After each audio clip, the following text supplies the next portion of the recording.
Can you hear me?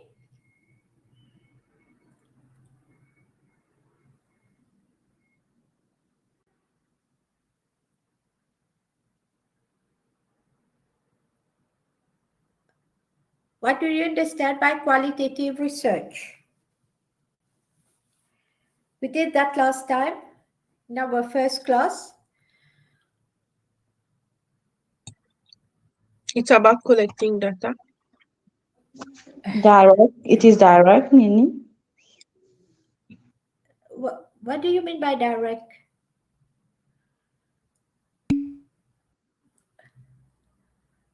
No, don't send me the answer by text, by chat.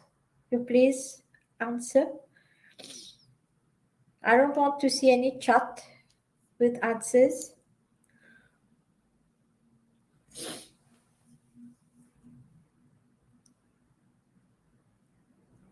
As I said, today we are going to move on to quantitative. Last time we did on qualitative. What did you really grasp what I did on qualitative? So what is qualitative research? Before I move on to quantitative, what do you understand by qualitative research?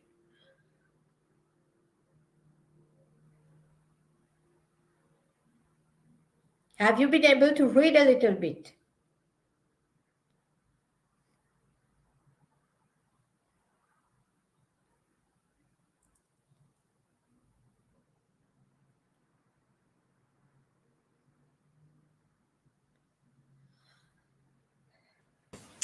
Are you there? Je vous écoute. Yes, it's data received in words. Sorry? Data received in words. Data received in words. Yes. Un peu oui, un peu non. Okay. And can you give me all the qualitative research and data collection methods that you have? What are the qualitative data collection methods? What are the methods of data collection that we use when in qualitative research?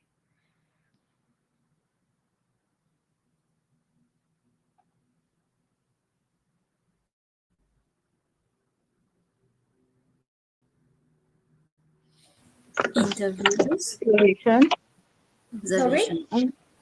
Observation. Group work. Surveys. Open-ended surveys. Open-ended surveys? No, it is open-ended interviews. Open-ended interviews. Group work. Sorry? Group no, work. it is not known as group work. It is known as group interviews. It is not known as group work. It is known as group interviews. Okay, what are group interviews? You came to group interview. What is a group? What do you understand by group interviews? Where there is questions that are open and close-ended. I can't really decipher exactly what you said. Can you please repeat?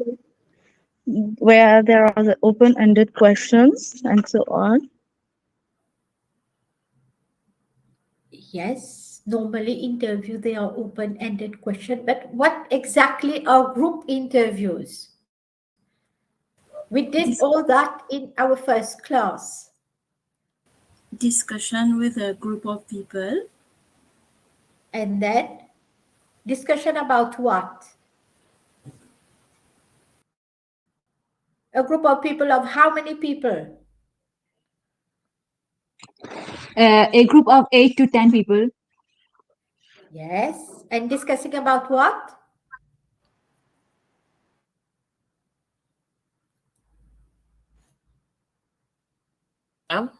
Different topics Pardon?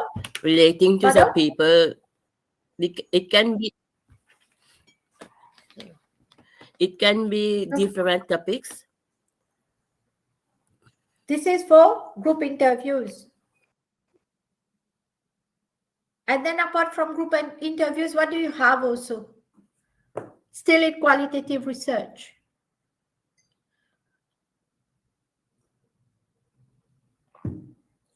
you need to revise. All right, don't wait for the last minute to revise. You need to revise as soon as you complete one session of class, because if you wait for the last minute, it won't be easy for you to retain all that. So I repeat my question. We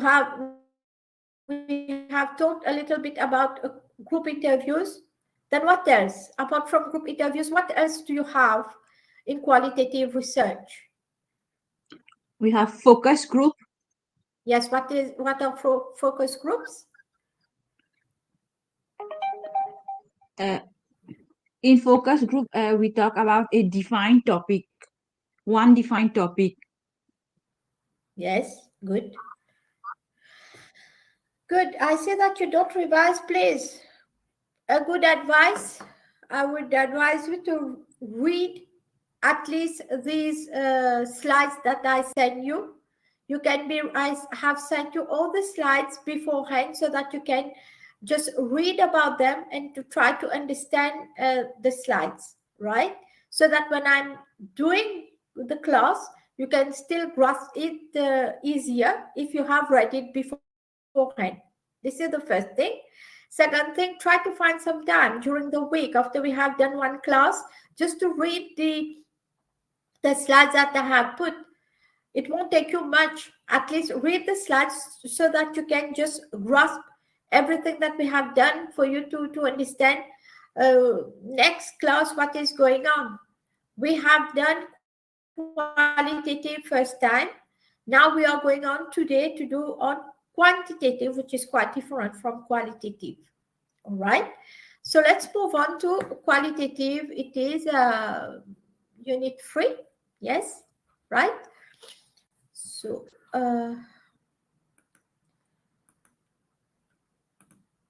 okay. So what is quantitative research? It can be represented as a research strategy that emphasizes quantification in the collection of and analysis of data. Just as a contrast, in qualitative, we just explained that it is in words. You get the collection of data, it is collected in words. And this one, it emphasizes on quantification, meaning that the data that is collected, it is in figures, right? C'est en chiffres, c'est pas en words, as we said. So this one is quite the contrary of qualitative. Now, it explains phenomena by collecting numerical data. It employs statistical methods to test developed theories, mathematical models, and hypotheses. Measurement is hence central to quantitative research. Here we mainly emphasize on measurement, okay? And everything that you're going to see in quantitative, it's mainly in you are going to quantify everything, and it is mainly in figures, okay? Then you have the quantitative approach, the main characteristics of the quantitative research. You please refer to table 3.1 in page 29 of the manual, which is so well explained, where you can have all the different characteristics of quantitative research. This one you can read on your own. Now, quantitative research methods is used in social work, right? Firstly, you have survey research, you have questionnaires, and you have structured interviews, right? In qualitative, we saw about unstructured interviews, all right? Unstructured interviews, which is more like a guided conversation. But this one is quite different. This one is structured interviews. Then you have survey research. A survey is simply a method for collecting data. It can take the form of mail surveys, street surveys, telephone surveys, and household surveys. You know about household surveys. Mail surveys, you can send by mail. You have street surveys. Very often you see people on the street just stop passes by and asks a few questions. Then you have telephone surveys and household surveys also, where you can have the budget household surveys, which takes place each year. Now, then Wheel defines a survey as the process of designing and conducting a study involving the gathering of information from a number of subjects. Here, when we talk of subjects, is the participants, the people participating in a research method, sorry. Now let's come to mail surveys. So just before that, we saw about,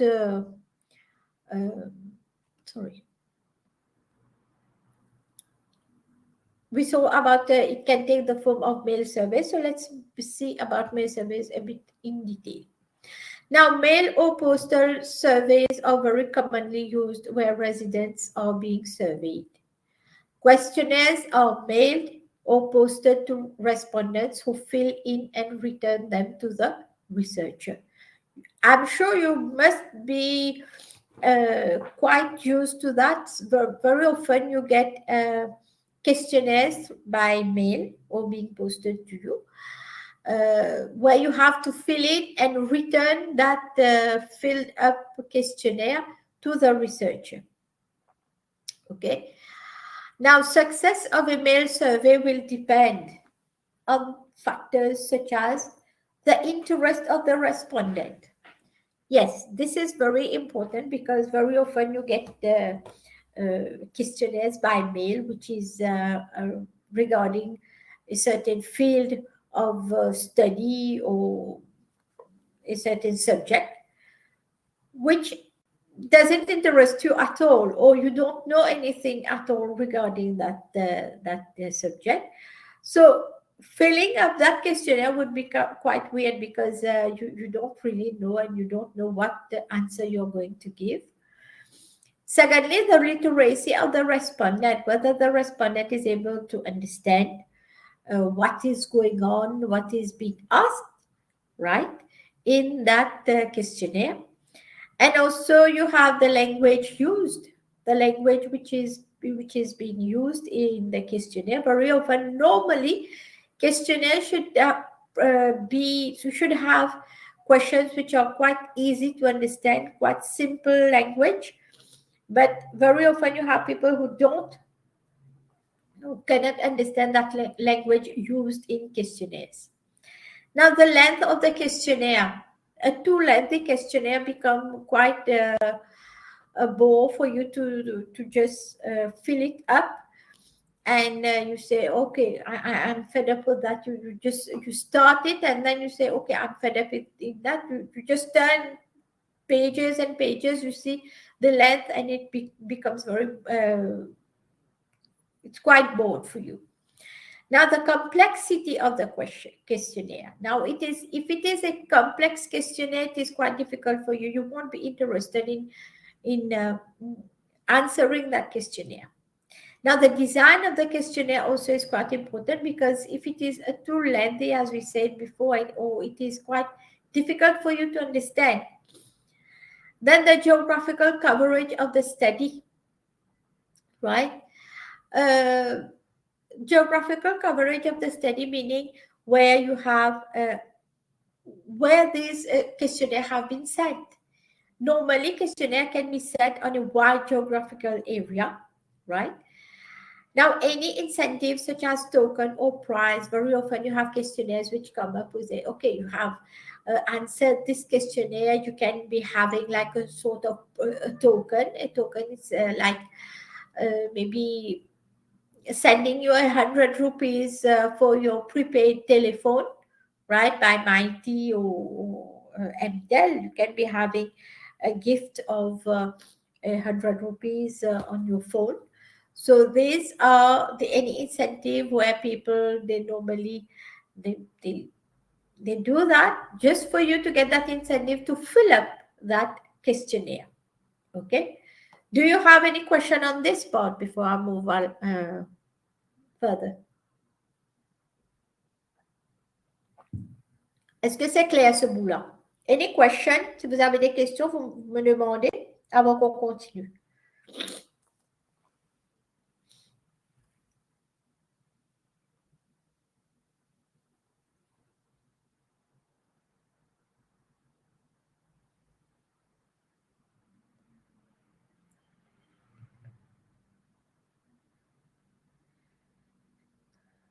Yes?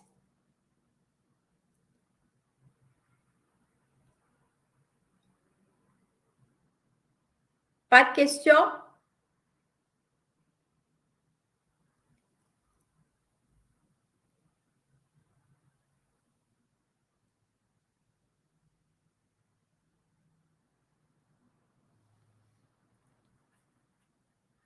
Are you there? I can't hear anyone. Oui, madame, on est là. Mais pourquoi on ne me répond pas? I'm talking alone.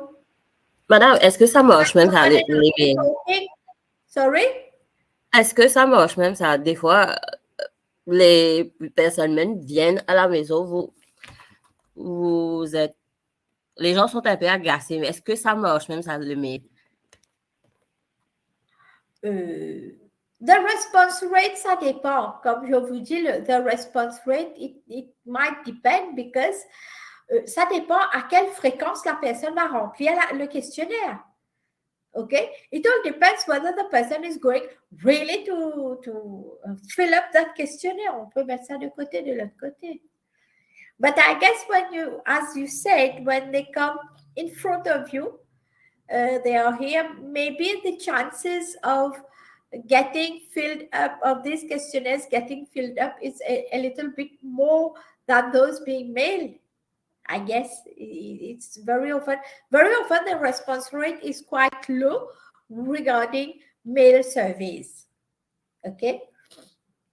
C'est bon. Shall we continue? Any other question on this part? Madame, mais while filling the mail surveys, mais c'est pas bias deux fois. Pareil comme on a un token or prize given. La personne pour remplir just haphazardly comme ça, just to have the token. So, Exactly. Exactly. The person is going to give any answer just to get that token. Yes, absolutely right. Yes, you're right. But it all depends upon the respondent's goodwill for him or her to answer that questionnaire, right? It's only regarding the goodwill of the person. Definitely, people will be tempted to just fill up the questionnaire very hastily just to get that token. Now, if you don't give any token, on the other hand, if you don't give any token, oh my God, they can just put that questionnaire aside.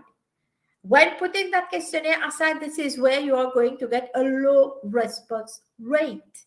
You are not going to get your questionnaire back because when you send by mail, the person is going to answer the questionnaire and then send you back that filled up questionnaire, right? As you said, with token, it can come back, but without token, it cannot. It will never come back. It might not never come back. All right. Any other question on this part?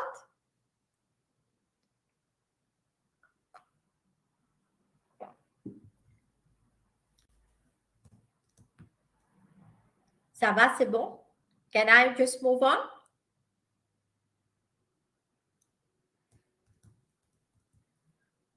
Yes, madam. Okay. Okay, now let's come to the survey research. Now, the survey research is often carried out by using self-completion questionnaires delivered to respondents by post, email, by hand, or the internet. Okay, des fois par le internet aussi, you have online surveys where you can send your questionnaire also. Right? Now, questionnaire comprise a list of questions to which participants provide the answers. Excuse me. Questionnaires produce data that can be easily quantified and put into numerical form. As I said, in quantitative, you use numerical forms of data, and these are easily quantified. D'accord? Now let's come to the strength of questionnaires. As I said, a questionnaire is a list of questions where you are going to ask these respondents lots and lots of questions. Now, a strength of questionnaires, they can be a cost-effective way of collecting large amounts of data from many people over a relatively short period of time. For example, you need to send a questionnaire. You can put it an online questionnaire, and then you can also hand-delivered questionnaire, where you can give these persons around 1 week, for example, to fill up these questionnaires, and then you take back, you go and pick up your filled up questionnaires back. Now, when you use an online survey questionnaire, you can give the people, put it online for around 2.5 weeks. Let's put it 3 weeks, right? It's quite a short period of time as compared to other types of data collection types. But this one, within 3 weeks, you can be having your online surveys results, your data collected. And then you can have also your, from the hand-delivered ones, you can have, you go and pick it up after 1 week, 1.5 weeks, so that people get the time to fill up the questionnaire and then give it back to you, right? Now, same questionnaire can be given to all research participants and their answers can be directly compared. It is relatively easy to quantify. Data can be analyzed quickly and efficiently with the use of computers. It is easy to replicate, that is, replication allows the researcher to check the reliability of the findings. Now, if findings are reliable, then generalization is possible. Now, when you use questionnaires, the main thing is that you can just input your results on an Excel sheet, right? So when you put your results on you do that input on Excel sheet, you can use that Excel sheet just you highlight, and then you're going to get your data through visual representations, that is through pie charts, bar charts, histograms, etc. All right. We talked about what is reliability. We did reliability, isn't it? What do you understand by reliability?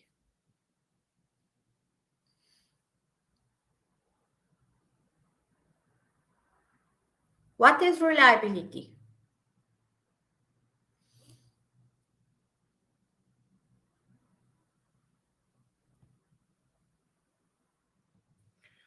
It is the effectiveness with which the research approach is generating data, more precisely consistent data. Not exactly, because it is mainly about whether you are able to replicate that research that you have done. Reliability is mainly whether you are being able to replicate that research.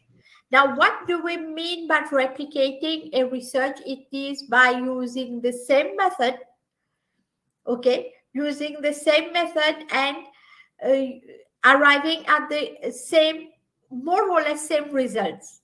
Then we can say, okay, that research is reliable. When you are able to repeat a research and arriving at more or less the same results, then we say, okay, this research is reliable. Okay. And what about validity? What do you understand by validity?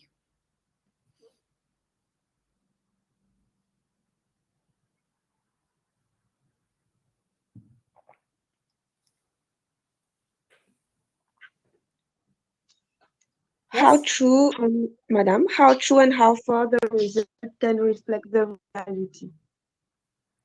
Yes, this is validity, and where which one is more, you have highest validity, qualitative or quantitative? Quantitative. No. Validity, c'est qualitative. A qualitative research is going to be more valid. Par contre, a quantitative research is going to be more reliable. Okay? Now let's come to the limitations of questionnaires. Now, if Madame? questionnaire, yes, Pour que la reliabilité soit effectuée, reliance, combien de fois le résultat doit être pareil? combien de fois? Oui. Combien de fois il faut faire le test, comme je dirais, une fois c'est bon ou plusieurs fois il It's doit y only avoir. once. Just once you are going to replicate, you are going to do that research again, only once. So when you do it once and you see that you get more or less the same results, but you have used the same method, you use the same method and you reach the same results. So there you can say that, okay, that research is reliable. Okay. Right? Right. Is that clear? Yes. Good. Okay, let's come to limitations. Now, if questionnaire has a low response rate, the findings may be biased. Self-completion questionnaires are inappropriate for participants with limited literacy skills or language difficulties. Questionnaires lack validity for the following reasons. Respondents may interpret the questions differently from each other. Questions might not be relevant to research participants' lives, and what people say in response to questionnaires may not reflect their behavior in everyday life. Let me explain each point now. Now, if a questionnaire has a low response rate, the findings may be biased. How? According to you, how? How can the findings be biased?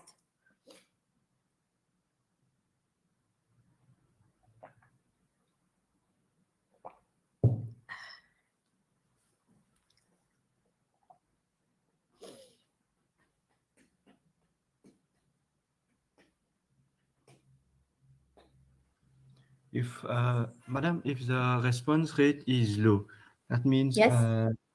People are not interested in answering the questionnaire, Yes. leading to the answers to be biased or not true Yes. in some way. Yes, definitely. Definitely. Very good. C'est vrai, you have a low response rate, which means, first of all, the people are not interested in answering the questionnaire. Yes. And then this is where the main problem of bias arises. Okay, you don't get that right response rate, because when you do a questionnaire, when you do quantitative, you need to have a large sample, right? You need to have a large sample. Now, if you have a low response rate, which means you're not getting a large sample, and it will not be good for your research, right? This is the first point. Now, self-completion questionnaires are inappropriate for participants with limited literacy skills or language difficulties. Just imagine you have a questionnaire, you start reading, you don't understand a damn thing about what is being asked in the question. If you don't understand the question, then how are you going to answer the question? Of course, you're going to put if it is a structured one, you can just tick anything without understanding what really that means. All right. So here it becomes a problem for for participants with limited literacy who can't read the questionnaire properly, or with language difficulty, that is, they don't understand what is being asked in the questionnaire. Now, questionnaires lack validity for the following reason. I just said just before that validity, it's mainly for the qualitative, but here the questionnaire, it is a quantitative type, Quantitative research, normally they are high in reliability and low in validity. And qualitative, they are high in validity and low in reliability. All right? Now, respondents may interpret the questions differently from each other. This is a very interesting part, because when you have a questionnaire, I get a questionnaire or you get a questionnaire, the way that you may interpret the questions, I may interpret that question differently. So the perception of interpreting a question differs from one person to another, right? La question peut être très simple. It could be a very simple question, but the way that you interpret the question, which is different, it differs from one person to another, right? Now, questions might not be relevant to research participants' lives. It might not be relevant to your life. You don't know anything about that, right? For example, I am an academic person. I might not know anything about physics, right? Physics is something very different from my field of study, right? So you don't know anything about that. Now, what people say in response to questionnaire may not reflect their behavior in everyday life. For example, a question is being asked, do you smoke? The person is going to say, no, I don't smoke. But on the contrary, in real life, that person is a heavy smoker, right? This is where it becomes biased. You will never know what is happening. And also you cannot know who is answering that questionnaire. You can be sending that questionnaire to someone, but he just takes that questionnaire and said, okay, please fill up that questionnaire for me, and then I have to send this back. You will never know who has answered this questionnaire, right? Any question on this part, on the advantages and disadvantages of questionnaire? Je vous écoute.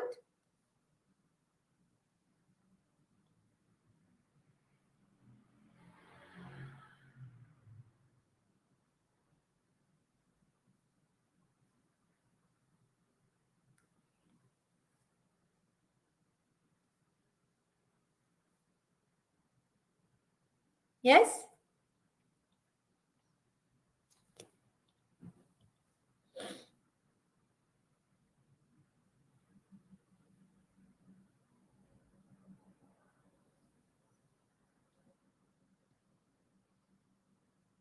No question?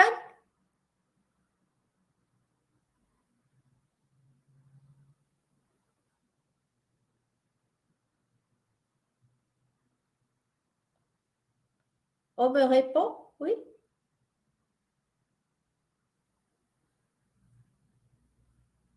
Any question on this part, on strength and limitations? No, madam. Good. No, c'est bon? Okay, let's move on then. Now let's come to the strength of structured interviews. Now it is usually faster and cheaper. Structured interviews is simply interviews, face-to-face interviews. We looked at that in qualitative. Here, when you have structured interview, that is, you have only you are allowed to give the short answers. You cannot elaborate really on your answers, right? It is usually faster and cheaper to conduct than less structured interviews. Interviewer has to read out the questions and record the answers. There is less chance of interviewer bias, of the participants' answers being influenced by the interviewer, by their age, gender, ethnicity, and manner.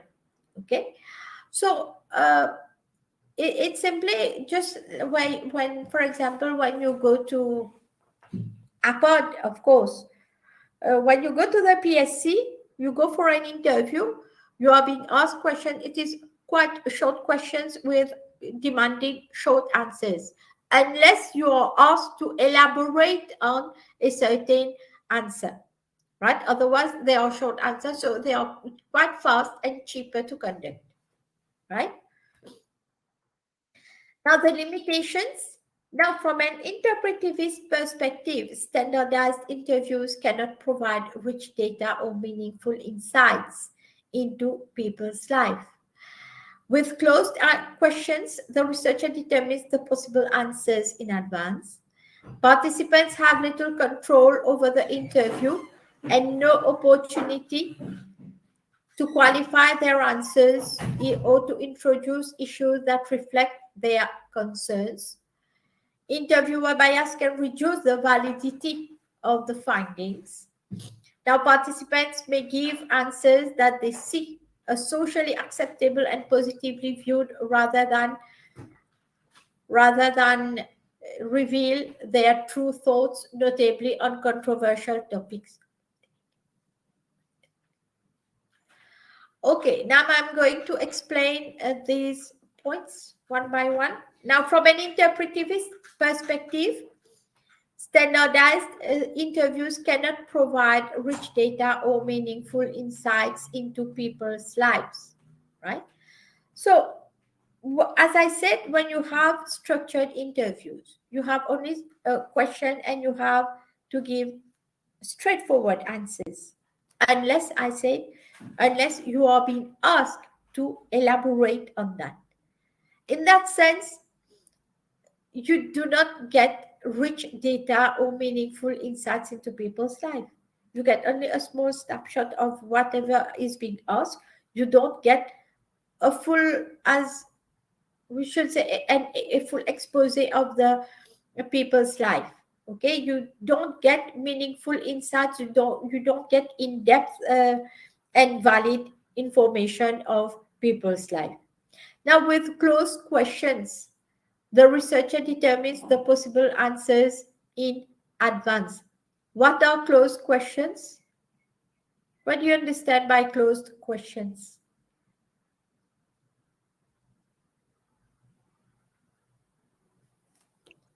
Yes or no. Answers in yes or no. Yes.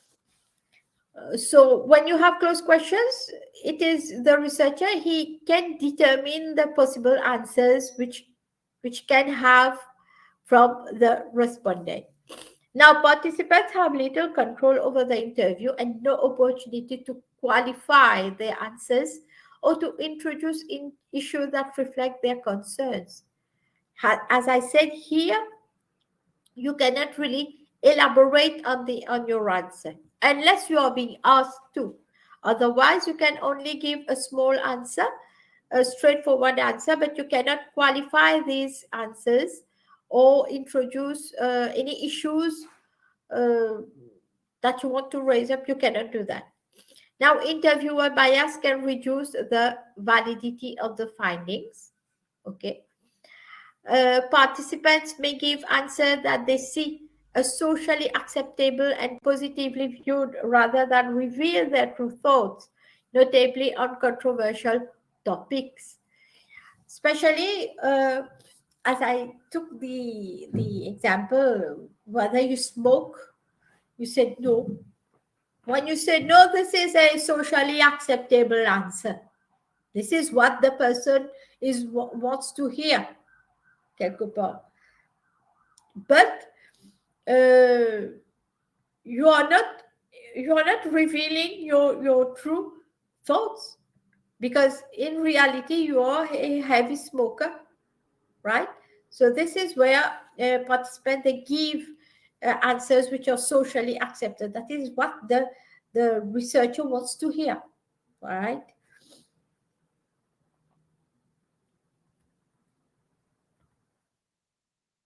Any question on that part, on structured interviews, the strengths and the limitations?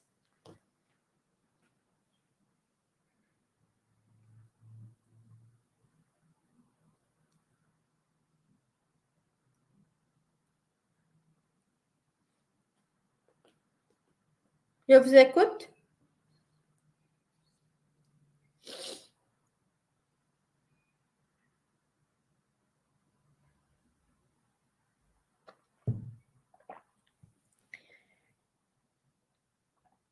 Ça va, c'est clair?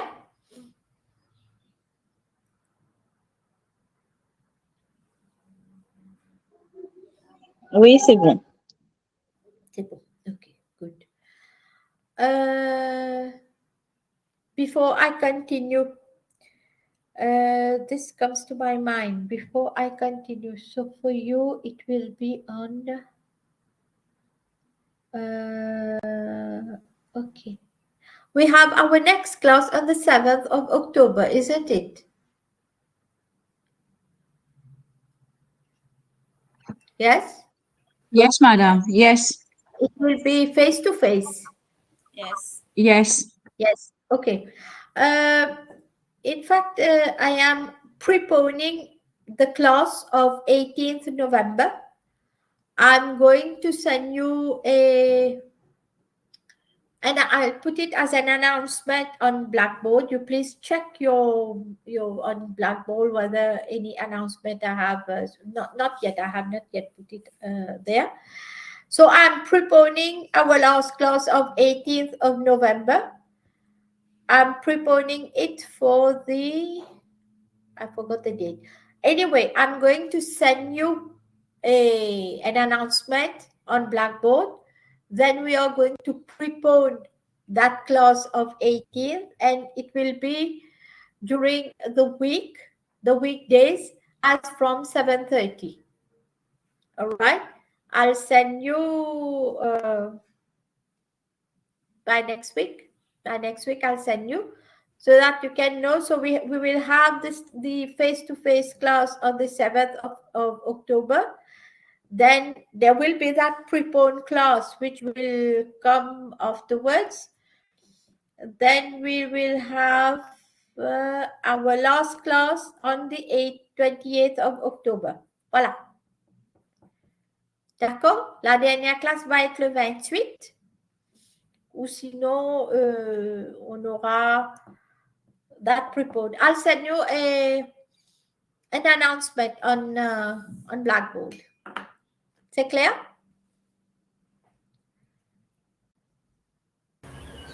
D'accord. Okay. Oui, So madame. let's continue. If you don't have any question, we shall move on.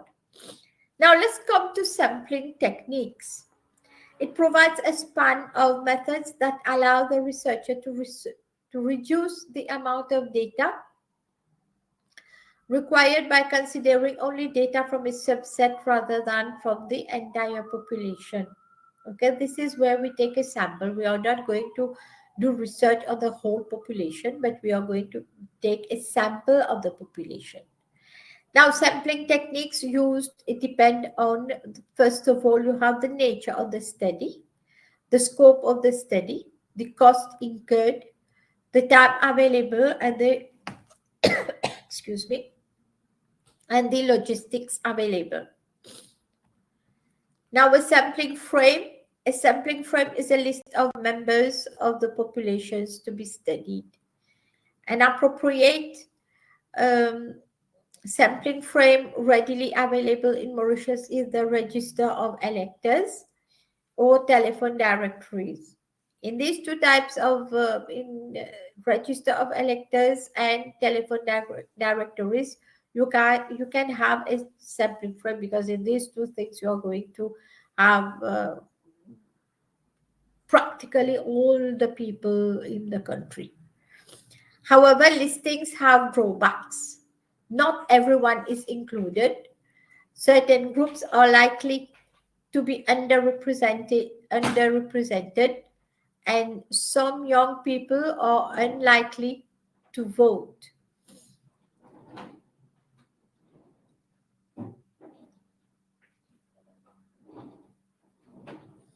Okay. So when we talk of the listings, these listings also, they can have drawbacks because not everyone is included.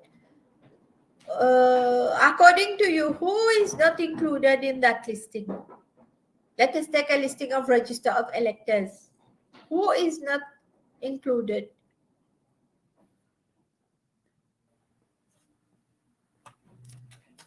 Children who are under 18 and those who do not vote.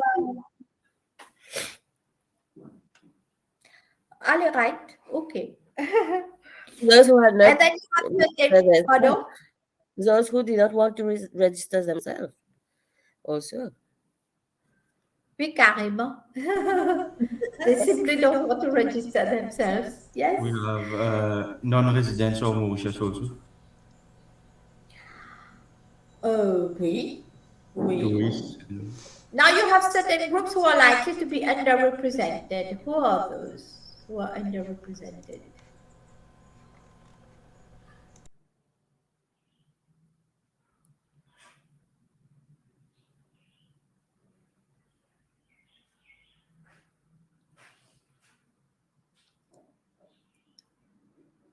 Sometimes you have ethnic groups, minority ethnic groups who are underrepresented, and some people who are unlikely to vote. Yes, not all young people are willing to vote sometimes. They just don't want to vote. Then you don't get that good sample. Now let's come to questionnaire design. It is based on the idea that all respondents answer exactly the same set of questions. Okay.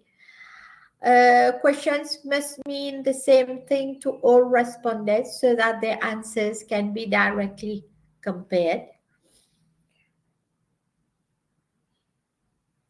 Questions should be clear and unambiguous, where participants are able to understand the words and phrases used. Instructions for completing the questionnaire should be clear and straightforward. Now, if participants cannot understand the question, they might feel stupid, defensive, or offended, and this may affect their answers. Now, based on the idea that all respondents answer exactly the same set of questions, of course, you have a questionnaire, a list of questions. Now, all the respondents, they are going to answer exactly the same set of questions, right? And the questions must mean the same thing to all respondents so that their answers can be directly compared. The questions should be set in a way that they are quite easy to understand, and where people can give the answer that people are giving, these answers can be directly compared. Now, questions should be clear and unambiguous. The question set should be clear, that is, no difficult language, right? No difficult words. Participants are able to understand the words, okay, and the phrases used in those questions. Instructions for completing the questionnaire should be clear and straightforward. Very often you have people who don't really read that instructions given for completing the questionnaire, right? Instead of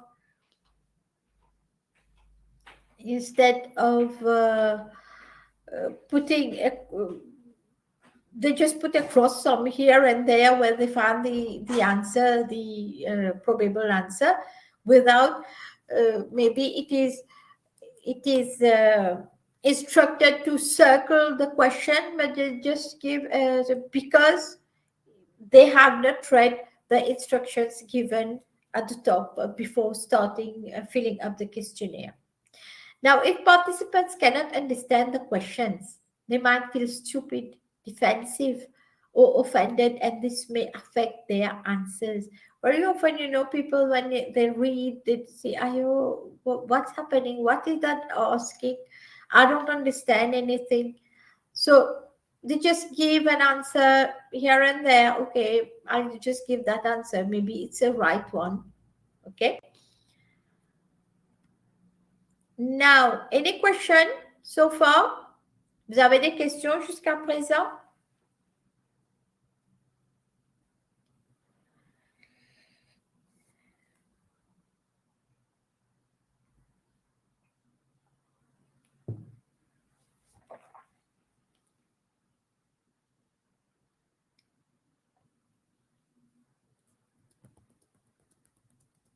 No? Shall I continue?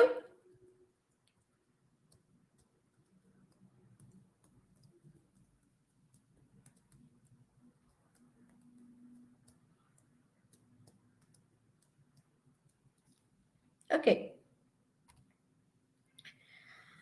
Now, random sampling, a simple method to identify an element from the population. The researcher must ensure that the sampling frame is defined and each element in the frame is numbered or coded. Now, each element has an equal chance of being selected according to a mathematically random procedure. Then secondly, you have stratified random sampling, alteration of the random sampling in which the researcher first divides the population into subpopulations or strata. Population is divided into 2 or more relevant strata based on some common characteristics, for example, gender, nationality, etc. After dividing the population into strata, a simple random sample is drawn from each stratum. This approach produces samples that are more representative of the population. So in stratified random sampling, you have a random sample which has to be divided into subpopulation or strata. Okay. And population is divided into 2 or more relevant strata based on the common characteristics. For example, you want to have the gender or nationality, so you just have to separate it into the group of genders and another group on nationality. Okay, after dividing the population into strata, a simple random sample is drawn from each strata. Then from each group, you do a random sample, right? Now, this approach produces samples that are representative of the population. Then you have quota sampling. It is normally used for interview surveys and is entirely non-random, often used for opinion polls and market research. It is simpler and quicker to use than stratified random sampling. However, it is less likely to produce a representative sample. People in the same stratum do not have an equal chance of being selected, right? Now, quota sampling, it is used for interview surveys, right? And it is entirely non-random. It is used for opinion polls and market research. Normally, it is used for market research. And it is simpler and quicker to use than stratified random sampling, so that you don't have all these steps to go like in stratified random sampling. It is less likely to produce a representative sample. The main disadvantage is it is less likely to get, you're not going to get a representative sample in that. People in the same stratum do not have an equal chance of being selected. Now we come to experimental methods. There are 2 types of experiments in which people are asked to participate. First of all, you have laboratory experiment, and then you have field experiment. Now, laboratory experiments are usually conducted in closed rooms, cut off from outside factors such as noise or passers-by. Then you have field experiments, usually take place in everyday surroundings such as streets or workplaces. Okay, these were what you have in experiment methods. Also, you have laboratories, and laboratory experiments allow the researcher to control all important variables. However, critics argue that laboratories are artificial situations and findings may not apply to everyday social situations. Field experiments help to avoid artificiality, but do not provide the same control of variables. When you do lab experiments, it is said it is in a closed area, in a closed room.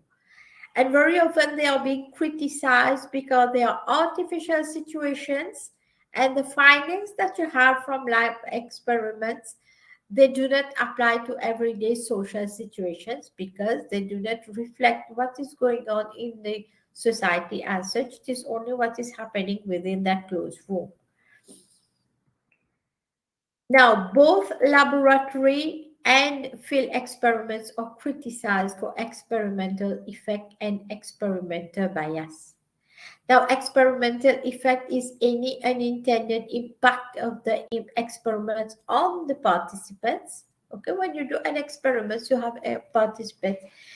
There are ethics. It can be unethical, where these people, these participants, you never know, they can be harmed somewhere, right? Now, the experimental bias, these are the unintended effect of the experimenter on a participant. How you have unintended effects, you can't foresee those effects which might happen, so you can have those unintended effects which of the experimenter on the participant. Okay, that's it for any question on this part on quantitative method. Je vous écoute.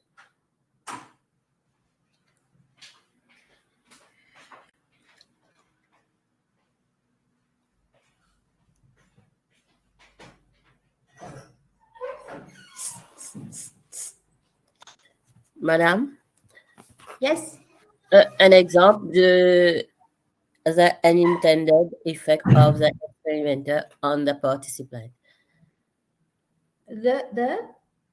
Un exemple, vous pouvez nous donner un exemple sur le unintended effect of the experimenter on a participant? Okay, it can be que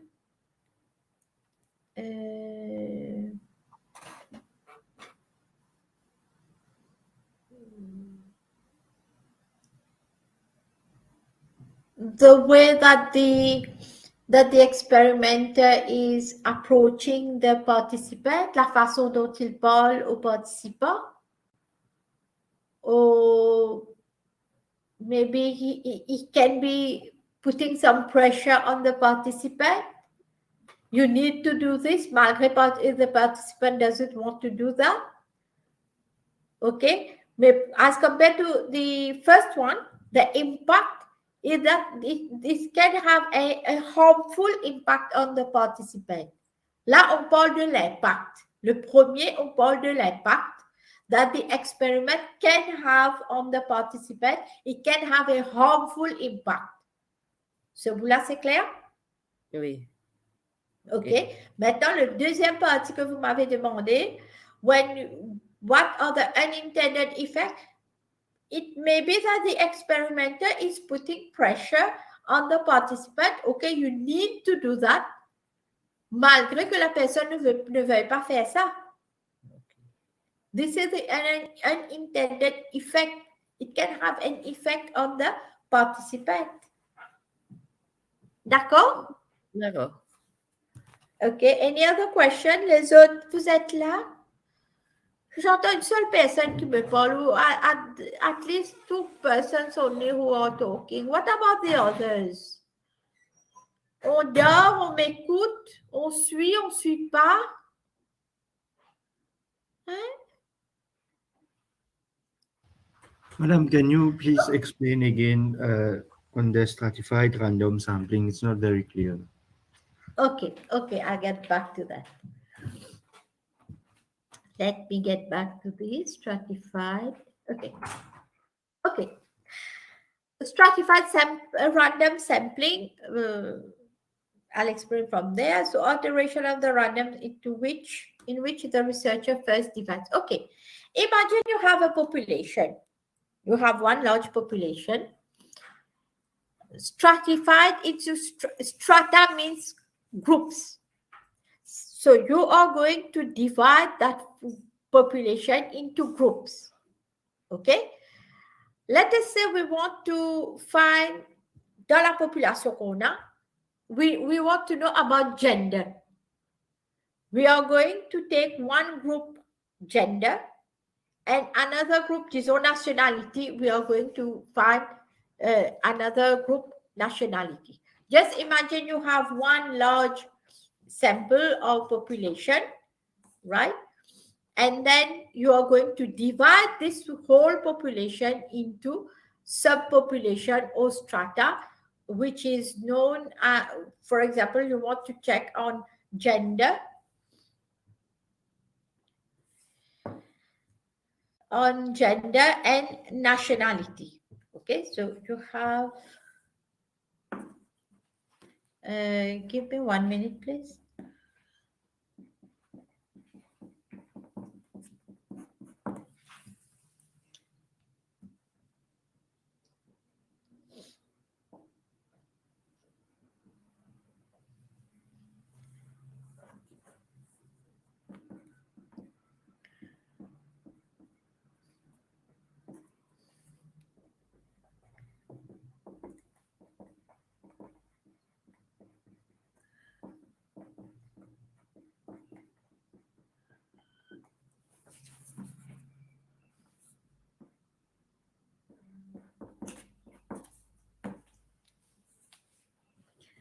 Yes, sorry, I'll get back to you.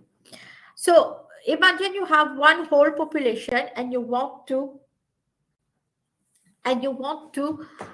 divide to find the gender and nationality. So imagine you have a large population. We are going to divide that whole population into two strata, gender and nationality, right? You have these two. Now, from these two groups that you have, you are going to do a simple random sampling is drawn from each stratum.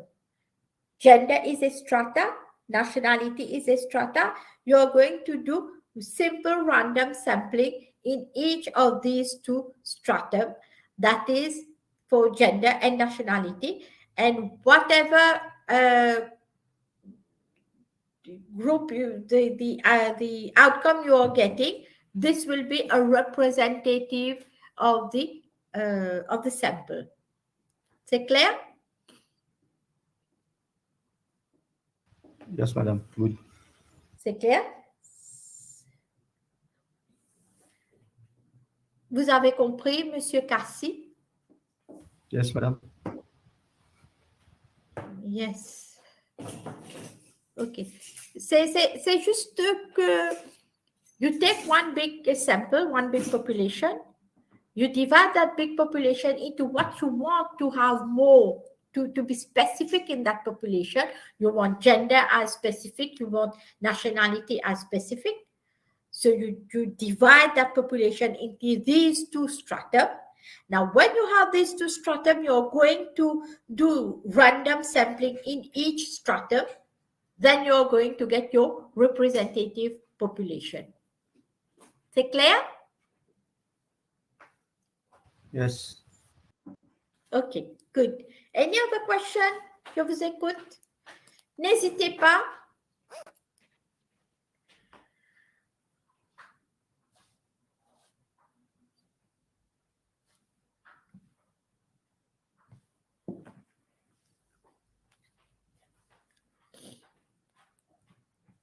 Any other question?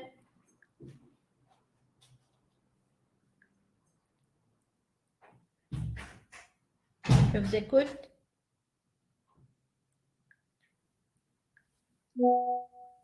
Allez, vous autres.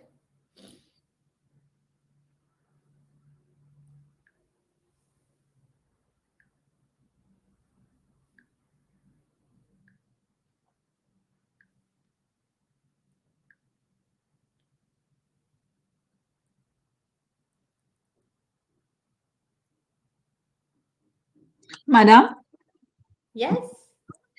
pour field experiment, est-ce qu'il est pareil comment dire, ou interview un moun le street ou bien le workplace? Field experiment? Le experiment. Non, interview, quand nous pouvons field experiment, nous pas pour mélanger interview avec ça. OK? Field experiment, c'est... comment on peut expliquer? When you interview someone on the road, you are doing an interview, n'est-ce pas? Field experiment, c'est pas exactement ça, c'est you go on on the setting itself. Okay, where you go on the setting of vous allez sur place. Vous allez sur place, vous allez faire C'est observation. Observation, oui, principalement. Let's do that. Let's explain it for you not to confuse. Principalement observation, okay? Mais par contre, when you go on the streets for interview, this is interview, right? This is interview. Mais observation, field experiments, principalement, you go there, you observe. Okay?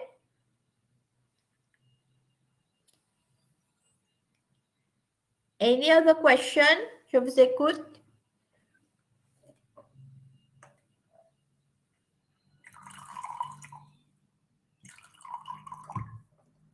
Yes?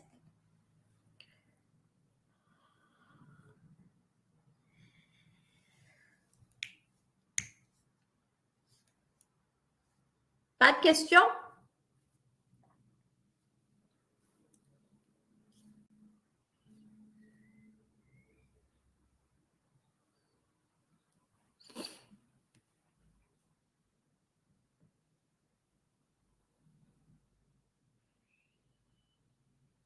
No? Shall we move on?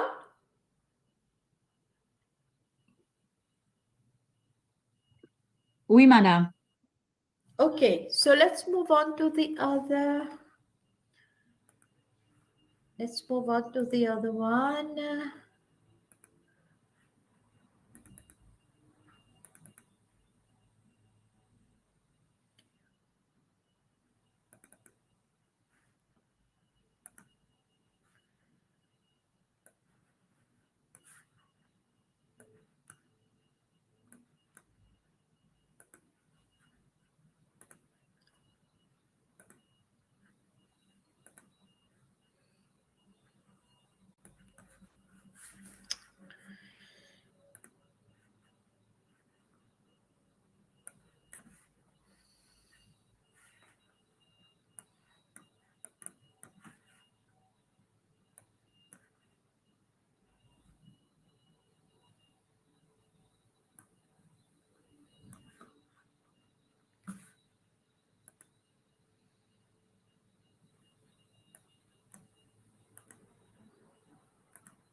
Okay, let's move on to unit 4 on mixed methods.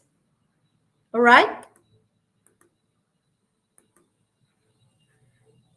Let's move on mixed methods.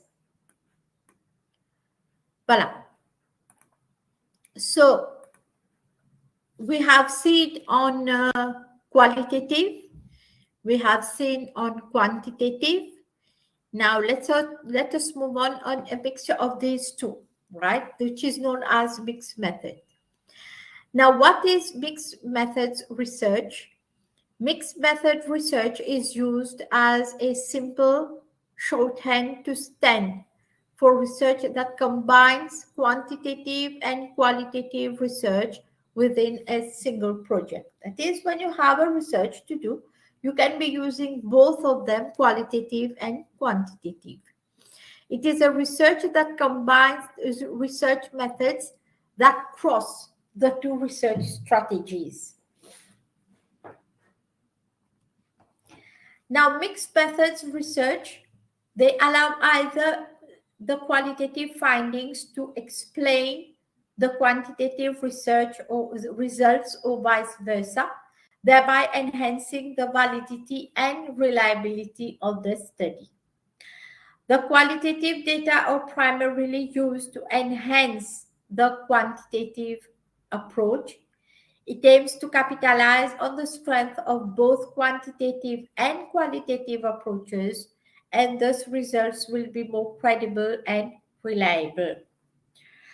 Just give me a minute. Okay, let me just explain it. So as I just told you, when you use mixed method, you're going to use both the methods, that is qualitative and quantitative. Mais It allows either the qualitative findings to explain the quantitative results or vice versa, thereby enhancing the validity and reliability of the study. Now, you're using both quantitative and qualitative. Here it is said that you can be using the qualitative first, and then you use the quantitative, or you can be using the quantitative first, then you use the qualitative. But normally, we use the qualitative, then we use the quantitative, and this is known as an exploratory research method. And when you use quantitative first and then qualitative, then this is known as an explanatory research. D'accord?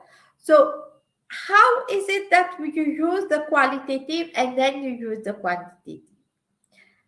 When you use the qualitative, what research method you are going to use? We have seen qualitative and we have seen quantitative. Qu'est-ce que vous allez vous en servir comme qualitative method? You have a research, you are doing qualitative, and then you're using mixed method. You are using qualitative and quantitative. As qualitative, what research data collection you are going to use? How are you going to collect your data? You are using qualitative.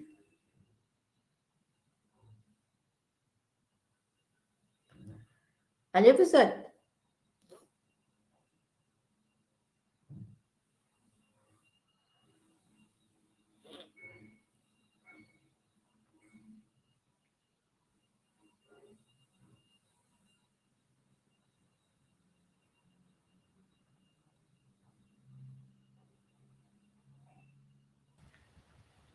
We can go through interviews. Yes, you do interviews first, and then for quantitative, what are you going to do? How are you? Yes, for quantitative, what are you going to use?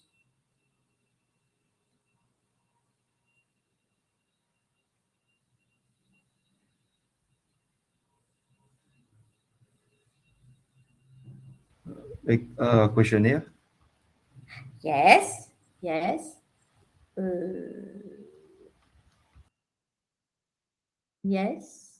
Let me just check something. Okay. Yes, definitely. Yes, you're going to use questionnaire for the quantitative. Now, let me just explain it to you. You're doing interviews first. You're using qualitative. You are doing interviews. Then you are going to do quantitative. You are going to use surveys. Surveys is questionnaires, right? Now, according to you, how are the qualitative findings going to help you to design your quantitative questionnaire? You have done interviews. How are the qualitative findings from the interviews help you to design your questionnaire? Pensez un coup. Think about it. Madame, si on va faire un interview, it will be Oui.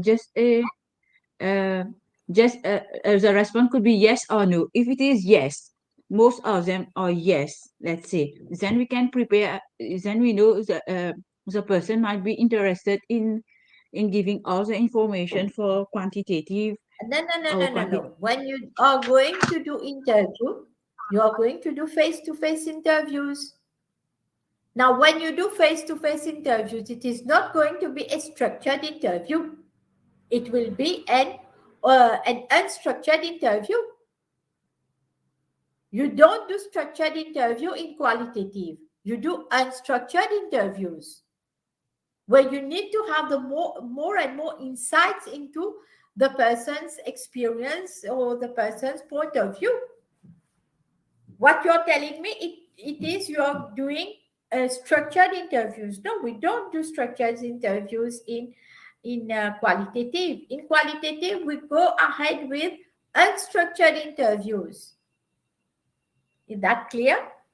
Can you just make the difference? There is one way that it can help, madam. Yes. After conducting the interview, Mhm. the interviewer should be, he will know that which questions he has asked. Then, in Yes. order to set the questionnaire, he just need to rearrange the questions in another way, but the questions have to give the same answers. And then this will, maybe it will lead in some kind of validity. I hope you understanding what I'm trying to say. Yes, you are on the good track. It's good that you said, but I just want to explain something. Yeah, it's good. The line of thought is good, right? But when you do a qualitative, you do interviews. You do face-to-face interviews. You're using unstructured questionnaires, which is, as I said, it is more like a guided conversation. Now, when you do this guided conversation, you use unstructured interviews. You start talking with the person. The more you talk with the person, the more you are going to get insights. As I explained in qualitative first class, you are going to have more and more insights the more the person talks, right? You are going to get more and more insight. Now, with this insight that you get, when you are going to analyze your qualitative data, you are going to analyze that. Normally, we do content analysis or thematic analysis. So when you do thematic analysis, you are going to know about the themes which come out, the concepts which come out from those interviews, right? For example, you have your transcript, you have done all your interviews, you have the transcript here. Now, through the transcript, you have to do, first of all, let's say you are going to do it manually for you to, so you are going to highlight the repeated sequences, the repeated trends, the repeated phrases, sentences that you find which comes more often. And when you put all this, you can have those concepts, those trends, those insights which come out, those concepts. Now, from this concept that you have, you can just formulate. This will help you to formulate your questions in quantitative, right? For example, you do a qualitative research. You have concepts coming out such as, let's say,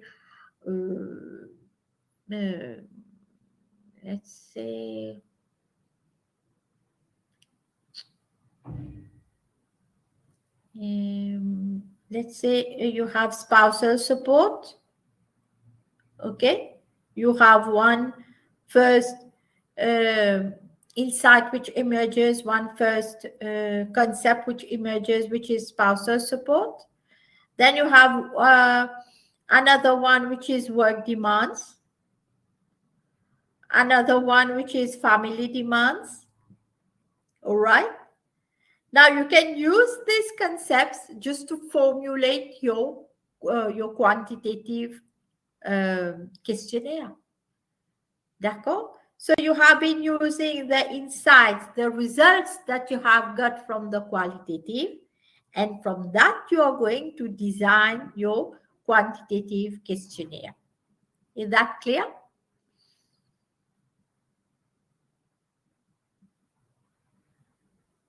Mr. Kassi?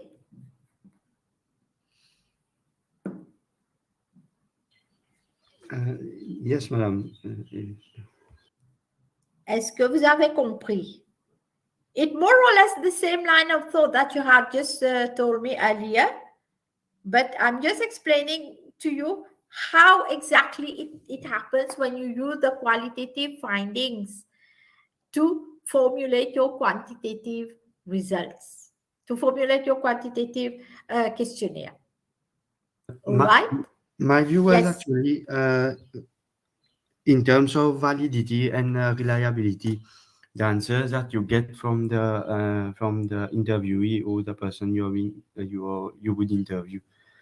For example, Yes. if one simple example, if you ask a question during the interview that do you smoke, the person says no, just for the sake that he gives a positive answer, and then in the questionnaire you reverse the question and you ask like have you ever been to a doctor who specializes in terms of cigarettes and smoking and all, then the person gives a positive answer, yes, that he's been to the doctor.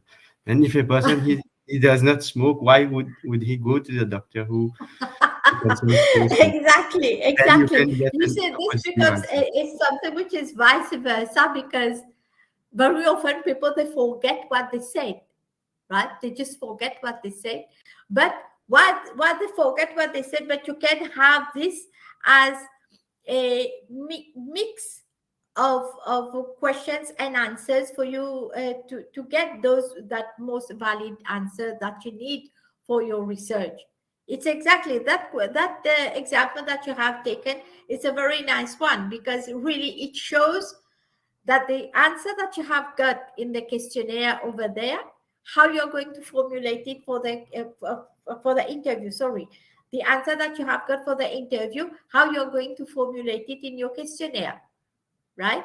This is a very good one, because it shows that if the person over there, he has given, okay, like we said, a social construction type of answer, what you want to hear as answer, but on the other side is going to answer, okay, yes, I have been to the doctor regarding smoking, etc. This is a very good example, Mr. Kasi. That's good, right? Any other question?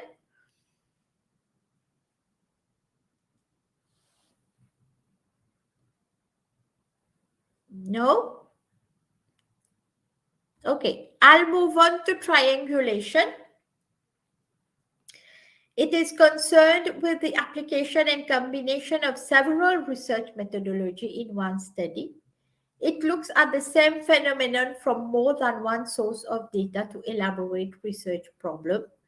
It minimizes the personal and methodological biases and enriches the study generalization.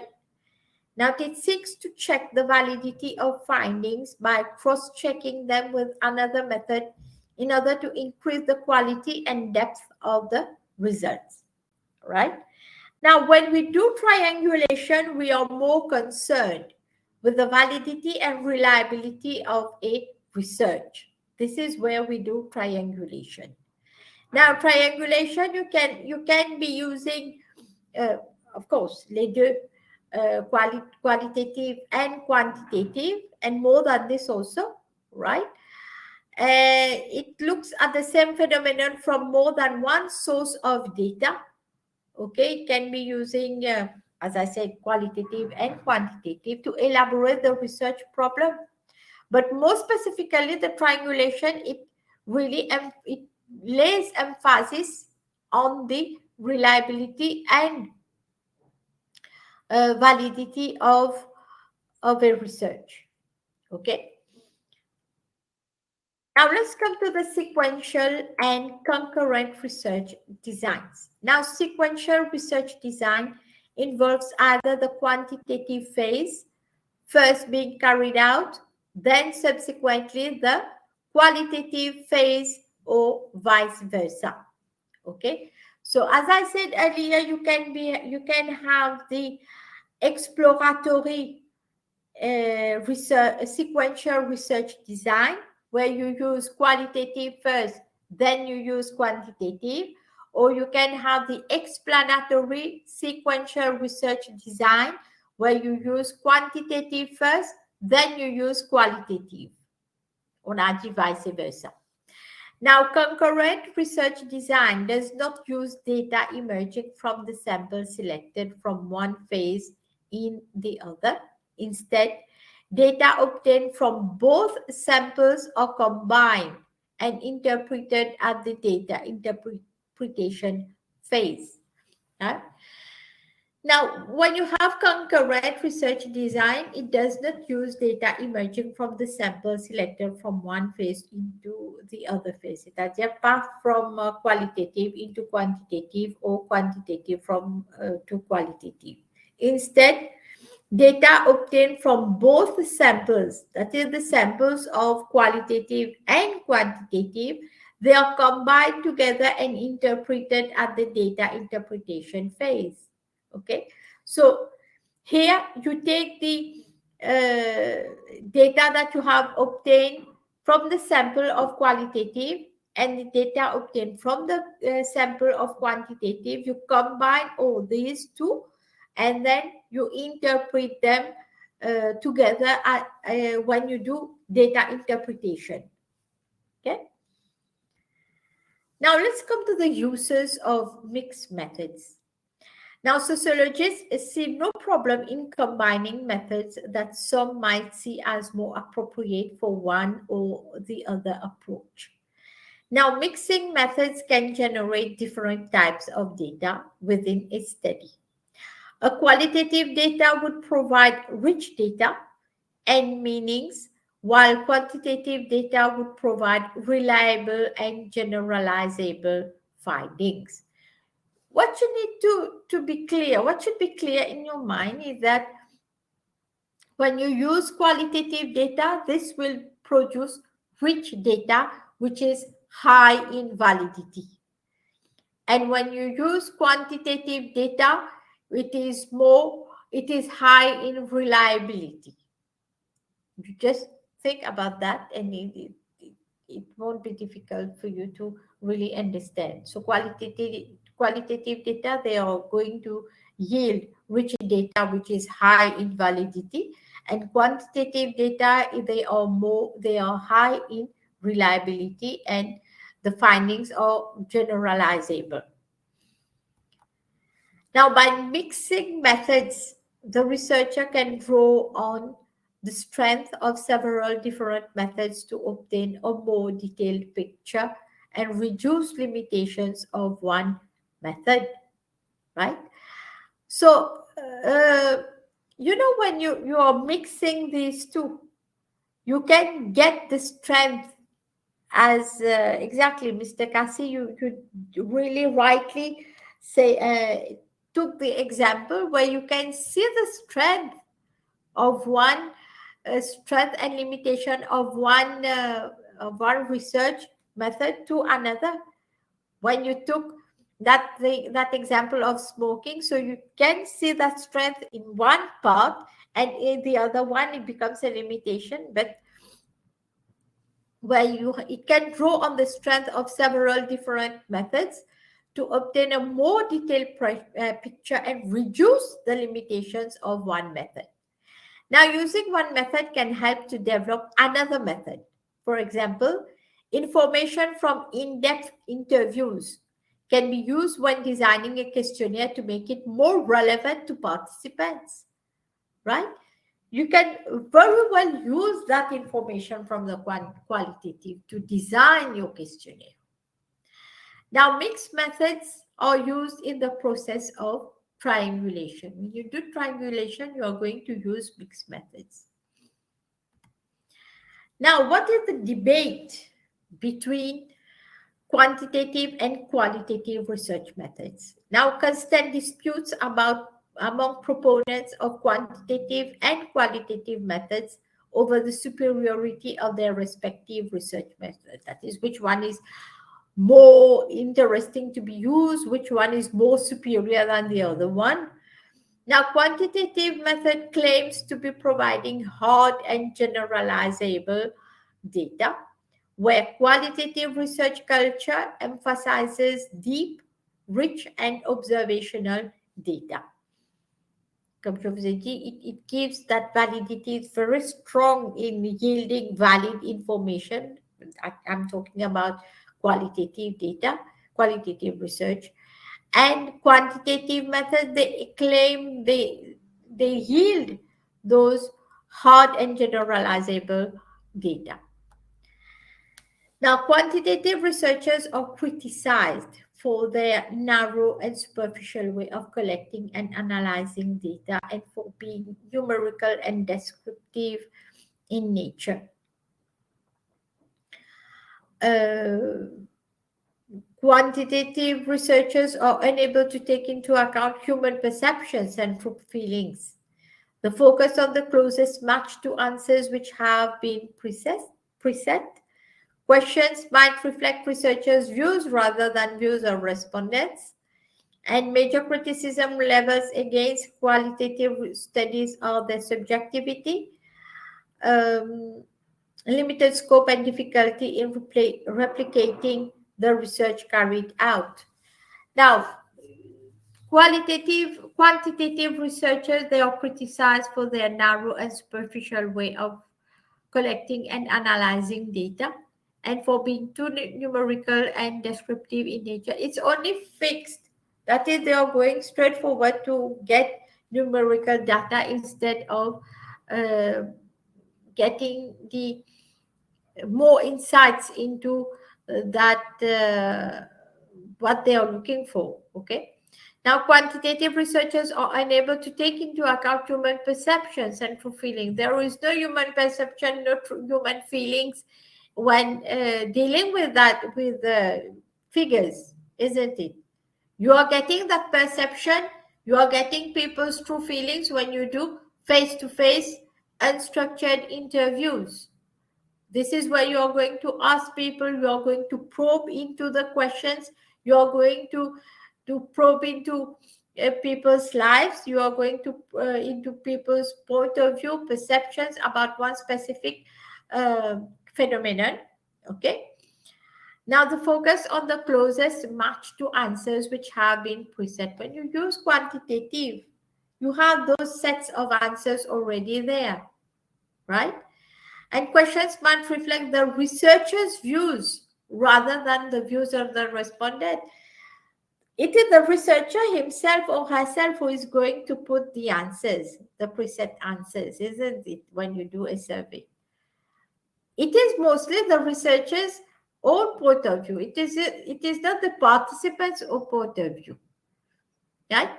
Maybe the participant has other things to say, has more insights. But when you do a structured interview, you can't give more than what you are being asked, very straightforward answers. But for a questionnaire, you have only just to tick the answers, preset answers. That these answers, they come from the researcher himself, right? Then a major criticism leveled against qualitative studies are their subjectivity. They are highly subjective. We are talking of qualitative here. Limited scope and difficulty in replicating the research carried out. Combination of methods provides, you have complementary strength, you have non-overlapping weaknesses. It makes a full understanding of the topic under study more likely.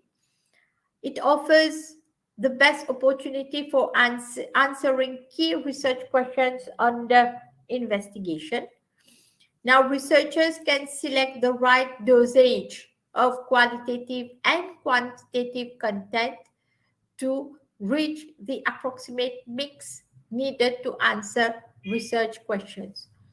One thing that you need to understand is that we use those research methods. Why do we use those research methods? Why do we use qualitative ou quantitative in the research? Pourquoi on s'en sert de ça? You are doing a research. Why do you use qualitative and quantitative?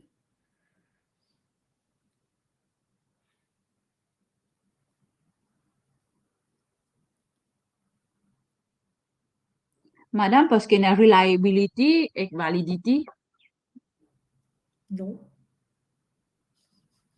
In a reliability and reliability. But why are you using that?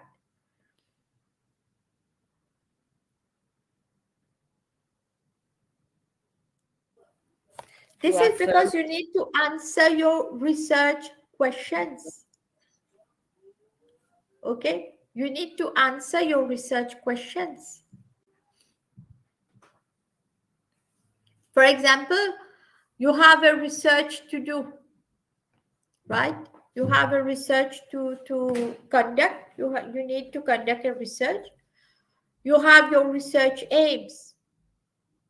Okay? You can just, one exercise that you need to do, look for what are research aims. Please note down. You're going to look for these terms. What are research aims? What are research objectives?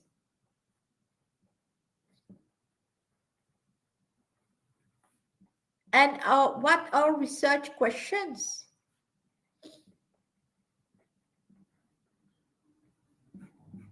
Right? Now, according to you, what are research questions? C'est quoi research questions?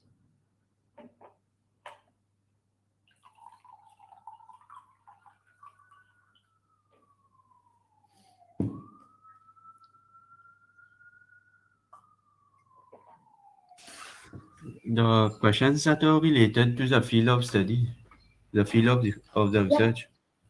Yes, exactly. You are going to do a research, Ali. Let me take a very simple example.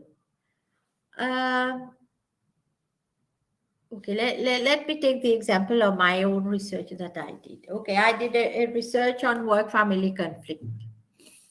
I have research questions. I have research aims. I have research objectives. Now, all these qualitative, quantitative research data that we'll have, all these will converge towards my research questions. That is, I'm going, this question that I am setting in my questionnaire, this question should be able to answer my research questions au début qui moyen. D'accord? For example, when you are going to do your dissertation, in your introduction of your dissertation, you are going to explain your research aim, your research objective, and you will need to mention about your research questionnaire, your research questions. Now, this research question later on in your methodology, you are going to explain, okay, we are going to use these research questions. You are going to use these research questions to answer. This research question will be answered through these research methods.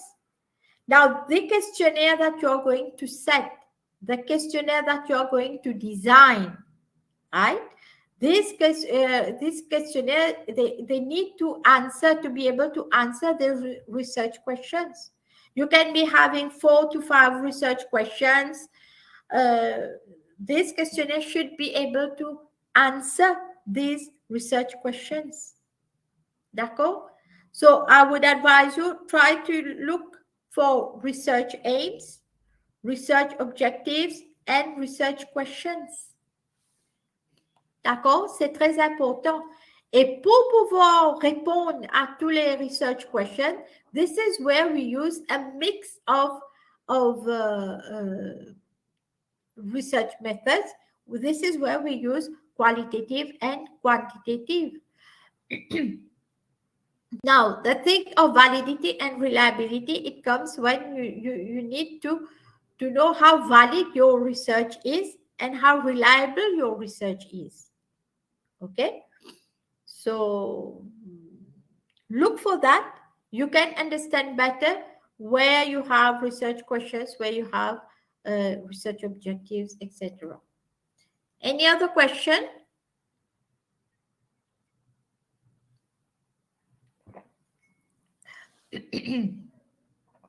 Excusez-moi, je vous écoute. Oui. Any other question?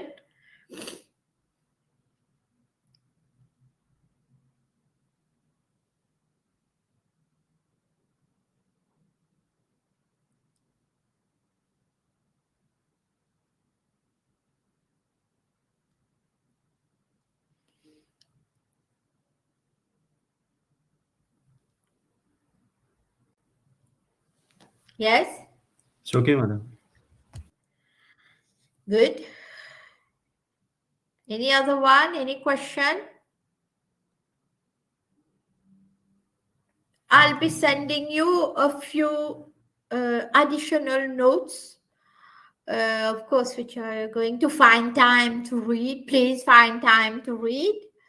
I'm going to send you a few additional notes on qualitative, quantitative, mixed method, etc. And of course, you please refer to your manual. You please read your manual also. And then for the exams, you are going to have two sections, section A and section B. Section A will be compulsory. You will have around 4 to 5 questions, which are compulsory. Then from section B, you are going out of 3 questions, you are going to choose 2. And each question from section B carries 25 marks. And in question A, which is compulsory, it will be on 50 marks, right? And let me tell you, the question that I have set this time is quite different from the question that I have set previous years. And this time you will need to use a bit your mind, read the question well. You need to read the question well. You need to understand the question well, and then answer accordingly. The question will have, one question can be having several parts in the same question, not part A1, part 2, etc., but in the same question. So you need to read your question properly and answer it accordingly. Okay? But anyway, I'm going to send you a few additional notes on qualitative, quantitative, mixed method, etc., for you to be able to read and to understand more. But you need to do a good time management. Please don't wait for the last minute to revise. And also, one good advice is for your assignment. Try to not try, do it. Just upload it, complete everything before the due date, because when you are going to submit on Blackboard, be very careful with the timing and the date. Otherwise, if the timing is after, you won't be able to upload it on Blackboard. Okay, so what I would advise you is that you submit 1 day before or 2 days before, or if you can do it well in advance, it would be fair enough. So do it. Don't wait for the last minute to submit your assignment on Blackboard, because I repeat, after some time it won't be you will not be able to upload your assignment, and then it won't come to me. I won't get it. It will be a non-submission. So be very careful with that. I'm telling you, we are only second class that we are doing. So be very careful. Try your best to submit before the due date. Okay? Any other question?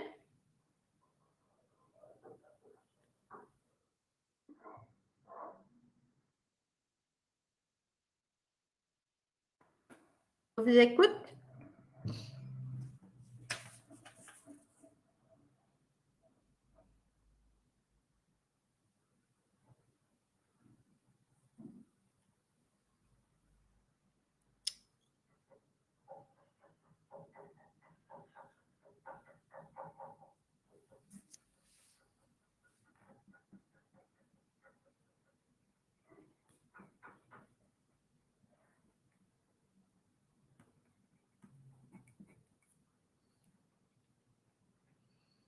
Yes?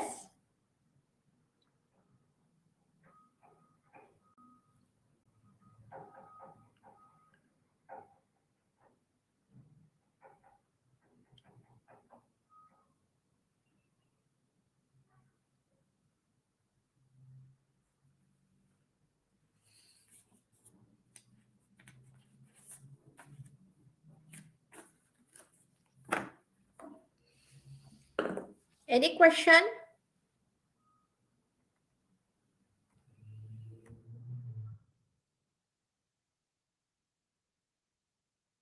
Pas de question?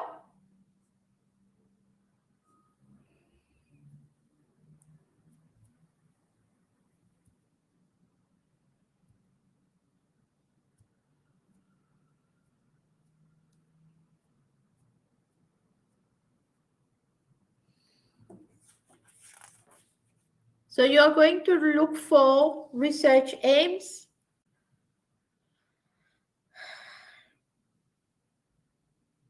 Look for research aims, research objectives, research questions, and add one more on research hypothesis. Kindly look for all these. In our next class, we are going to take up these things. I'm going to go through all that. Our next class, it will be a face-to-face one, I guess on the 7th of October, isn't it? So if you have any question, we can discuss, take up any question. Otherwise, look for all these things, which I'm going to explain it to you, right?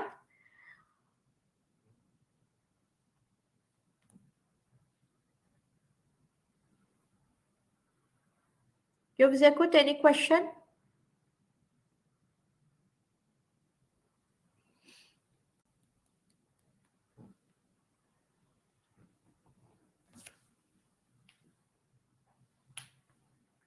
Non? Monsieur Cassi, ça va? Pas de questions? Oui, ça va, madame. C'est bon?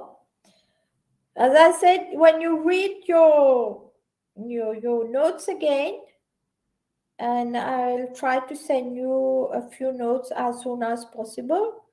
But I want you to look for all these things which we are going to take up on the 7th when we do face-to-face class, right? And then, of course, if you have any other question, you can still ask me. But I would advise you just go through those slides when you have some time and just see whether everything is clear or if there is any question. If you have any question, just jot them down. And then when we meet on the 7th, we can just discuss them. All right?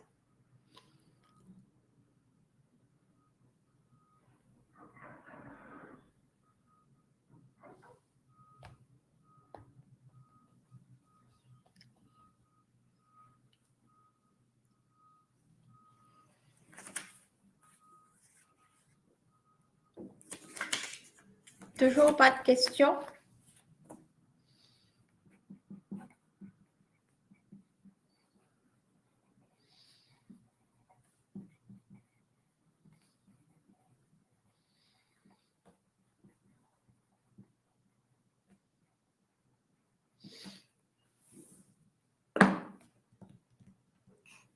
No?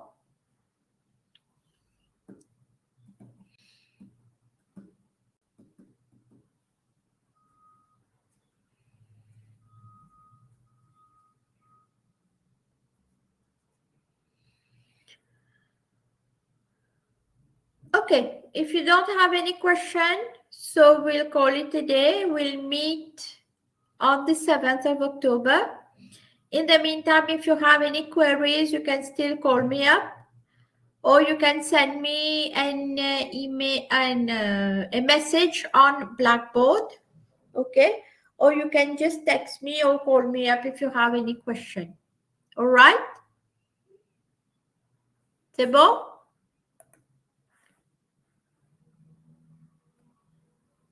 Oui? Yes, madam. Ok, Okay, so we meet on the 7th. Thank you for today, for listening to me. We'll meet again. Okay, thank you.